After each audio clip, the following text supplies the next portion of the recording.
Hello ನಮಸ್ತೆ ಎಲ್ರಿಗೂ. ಈ ಒಂದು ಕ್ರೀಮನ್ನು ನಾನು ಪದೇ ಪದೇ ಬೈ ಮಾಡ್ತಾನೆ ಇರ್ತೀನಿ. ಈಗ ಆಲ್ಮೋಸ್ಟ್ ಇದು ಖಾಲಿಯಾಗಿದೆ, ಮತ್ತೆ ಬೈ ಮಾಡಬೇಕು. ಯಾಕೆಂತ ಹೇಳ್ತೀನಿ, ಇದು ಲ್ಯಾಕ್ಮೆ ಲುಮಿ ಲಿಟ್ ಅಂತ cream. Lakme 925 skin stylist Lumi Lit ಅಂತ ಅಂದ್ಬಿಟ್ಟು. ಇದರ ವಿಶೇಷತೆ ಏನು ಅಂತಂದರೆ, ನೀವು ಮೇಕಪ್ ಮಾಡಿದರೆ ತುಂಬ ಫ್ಲ್ಯಾಟಾಗಿ ಕಾಣುತ್ತೆ. ಅದು ಸ್ಕಿನ್ನಿಗೆ ಯಾವುದೇ ಕ್ರೀಮ್ ಹಚ್ಚಿದ್ರು ಕೂಡ ಆ ಶೈನಿಂಗ್ ಬರ್ತಿಲ್ಲ, ನ್ಯಾಚುರಲ್ ಗ್ಲೋ ಕಾಣ್ತಾ ಇಲ್ಲ ಅಂತಂದರೆ ನೀವು ಈ ಕ್ರೀಮನ್ನು ಆರಾಮ್ಸೆ ಉಪಯೋಗ ಮಾಡ್ಬೋದು. ನಿಮ್ಮ ಸ್ಕಿನ್ನಿಗೆ ನ್ಯಾಚುರಲ್ ಆಗಿ ಶೈನಿಂಗನ್ನು ಕೊಡುತ್ತೆ, ನ್ಯಾಚುರಲ್ ಆಗಿ ಗ್ಲೋ ಅನ್ನು ಕೊಡುತ್ತೆ.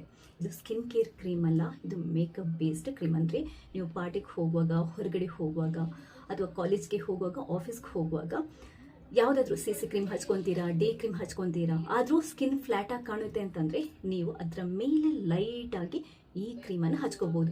ಕೆನ್ನೆ ಹತ್ರ, ಹಣೆ ಹತ್ರ ಇಲ್ಲೆಲ್ಲ ಹಚ್ಬಿಟ್ಟು ಲೈಟಾಗಿ ಬ್ಲೆಂಡ್ ಮಾಡಿಕೊಂಡ್ರೆ ಸ್ಕಿನ್ನಿಗೆ ನ್ಯಾಚುರಲ್ ಆಗಿ ಲುಕ್ ಸಿಗುತ್ತೆ.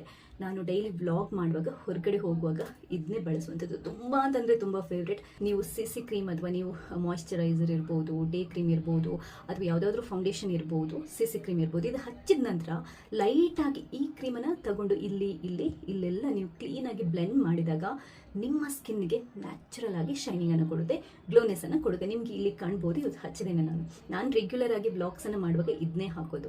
ಜಸ್ಟ್ ನಿಮ್ಮ ಮಾಯ್ಶ್ಚರೈಸರ್ಗೆ ಇದನ್ನೊಂಚೂರು ಬ್ಲೆಂಡ್ ಮಾಡಿಕೊಂಡು ಕ್ಲೀನಾಗಿ ಹಚ್ಕೊಂಡು ನೀವು ರೆಗ್ಯುಲರ್ ಆಗಿ ಆಫೀಸ್ಗೆ ಅಥವಾ ಕಾಲೇಜ್ಗೆ ಹೋಗುವಾಗ ಅಷ್ಟು ಮಾಡಿದ್ರೂ ಸಾಕು, ಸ್ಕಿನ್ ಗ್ಲೋ ಕಾಣಿಸುತ್ತೆ. ನೀವು ಪಾರ್ಟಿಗೆ, ಈವೆಂಟ್ಗಳಿಗೆ, ಹೊರಗಡೆ ಎಲ್ಲಾದರೂ ಹೋಗ್ತೀರಾ, ಮೇಕಪ್ ಹಚ್ಕೊತೀರಾ ಅಂತಂದರೆ ಸಿ ಕ್ರೀಮು, ಫೌಂಡೇಶನ್ ಕ್ರೀಮ್ ಹಾಕಿದ ನಂತರ ಇದನ್ನ ಹೈಲೈಟರ್ ಥರ ಇಲ್ಲಿ ಹಚ್ಕೋಬೋದು. ಸ್ಕಿನ್ ಸೂಪರ್ ಆಗಿ, ನ್ಯಾಚುರಲ್ ಆಗಿ, ಬ್ಯೂಟಿಫುಲ್ ಆಗಿ ಕಾಣುತ್ತೆ. ಇದನ್ನ ಬೈ ಮಾಡಬೇಕು ಅಂತ ಇನ್ಸ್ಟಾದಲ್ಲಿ ನೀವು ನನ್ನ ವಿಡಿಯೋನ ನೋಡೋದಿದ್ರೆ ಲಿಂಕ್ ಅಂತ ಕಮೆಂಟ್ ಮಾಡಿ. ಫೇಸ್ಬುಕ್, ಯೂಟ್ಯೂಬಲ್ಲಾದರೆ ನಾನು ಈ ವಿಡಿಯೋದಲ್ಲಿ ಟ್ಯಾಗ್ ಮಾಡಿರ್ತೇನೆ. ಸೊ ಜಾಸ್ತಿ ಮೇಕಪ್ ಹಚ್ಕೊಳ್ಳೋದೇ ನ್ಯಾಚುರಲ್ ಆಗಿ ನಿಮ್ಮ ಸ್ಕಿನ್ ಗ್ಲೋ ಕಾಣಬೇಕು, ಶೈನಿಂಗ್ ಕಾಣಬೇಕು ಅಂತಂದರೆ ಈ ಕ್ರೀಮನ್ನು ಆರಾಮ್ಸಿ ಬಳಸ್ಬೋದು. ಅದೇನು ಅಂತಂದರೆ, ಏನಾದರೂ ಹಚ್ಚೋಕ್ಕಿಂತ ಮುಂಚೆ ಪ್ಯಾಚ್ ಟೆಸ್ಟ್ ಮಾಡ್ಕೊಳ್ಳಿ. ಫಸ್ಟ್ ಟೈಮ್ ನೀವು ನನ್ನ ವಿಡಿಯೋನ ನೋಡ್ತಾ ಇದ್ರೆ ದಯವಿಟ್ಟು ಲೈಕ್ ಮಾಡಿ, ಬೇರೆಯವ್ರಿಗೂ ಶೇರ್ ಮಾಡಿ. ಥ್ಯಾಂಕ್ಸ್ ಎಲ್ರಿಗೂ.